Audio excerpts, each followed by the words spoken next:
বুধবার 18 জুন 2025 সালের সকালের সংবাদ নিয়ে চলে আসলাম আপনাদের মাঝে।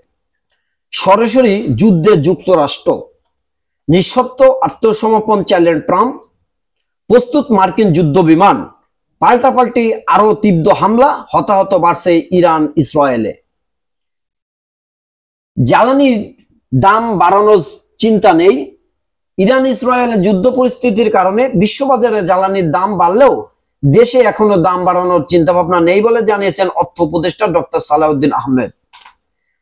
নির্বাচনের দিনক্ষণ নিয়ে ধৈর্য ধরতে হবে। আগামী জাতীয় নির্বাচনের দিনক্ষণ ঘোষণা দিয়ে অস্থির না হওয়ার পরামর্শ দিয়ে এ ব্যাপারে সবাইকে সহনশীল হতে ধৈর্য ধারণ করতে বলেছেন বিএনপির স্থায়ী কমিটির সদস্য আমির খসরু মাহমুদ চৌধুরী। কর্মদিবসে সড়কে সমাবেশ না করার অনুরোধ। জুবাইদার জন্মদিনে বৃক্ষরোপণ কর্মসূচি। বিএনপির ভারপ্রাপ্ত চেয়ারম্যান ও আমরা বিএনপির পরিবার এর প্রধান পৃষ্ঠপোষক তারেক রহমানের সহধর্মিণী বিশিষ্ট কার্ডিওলজিস্ট ডক্টর জুবাইদার রহমানের জন্মদিন। সংলাপে যেসব বিষয়ে ঐক্য হলো দলগুলোর। প্ল্যাটফর্মে নির্বাচনী ট্রেন হুইসেলের অপেক্ষা। সংসদ নির্বাচন, নতুন পর্যবেক্ষণ নীতিমালা জারি শীঘ্রই। ঐক্যমত কমিশনের সংলাপ প্রতীকী বয়কট জামাতের। ইরানে 2000 বাংলাদেশি 400 জনকে সরিয়ে নেওয়ার উদ্যোগ। প্রধান উপদেষ্টা বলেছেন বহু বছর পর স্বাধীনভাবে ভোট দেবে মানুষ। কাদেরের সিদ্ধান্ত নিয়ে প্রশ্ন আননিসুল ও হাওলাদারের। বেকারত্বের বন্দী তরুণ প্রজন্ম।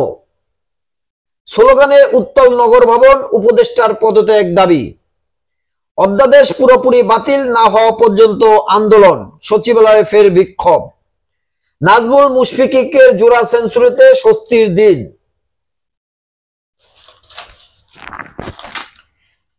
শিক্ষার সর্বনাশ, অটোপাস ও সংক্ষিপ্ত সিলেবাস। এইচএসসি পরীক্ষা পেছানোর দাবিতে বোর্ড চেয়ারম্যানকে অবরুদ্ধ। বিড়ালের খোঁজে থানায় জিডি, মাইকিং পোস্টার।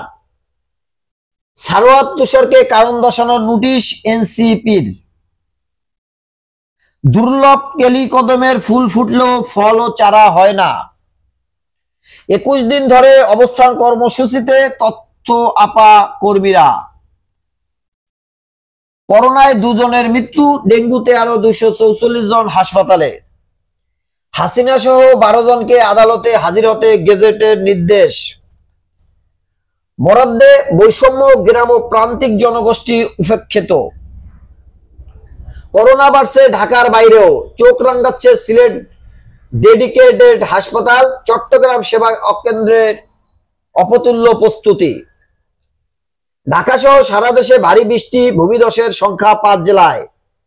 রাজধানী সহ দেশ জুড়ে গতকাল হালকা ও মাঝারি বৃষ্টিপাত হয়েছে। বৃষ্টিপাতের এ ধারা আগামী সপ্তাহ জুড়ে অব্যাহত থাকতে পারে বলে জানিয়েছে বাংলাদেশ আবহাওয়া অধিদপ্তর। শেয়ার বাজার কারসাজি করে 257 কোটি টাকা লোপাট। শাপলা বা দোয়েল চায় নাগরিক ঐক্য, ইসির না। 94% পথশিশু সরকারের কোনো সুবিধা পাচ্ছে না। লিবিয়া থেকে ফিরছেন আরো 158 বাংলাদেশি। প্রিয় দেশবাসী, ব্যস্ততার কারণে যারা পেপার পত্রিকা পড়তে পারলেন না তাদের জন্য দেশের সংবাদ যাতে আপনারা জানতে পারেন সেজন্য আমার আপ্রাণ চেষ্টায় চ্যানেলটি সাবস্ক্রাইব করে রাখতে পারেন। প্রতিদিন সংবাদ পাবেন এখানে ইনশাল্লাহ।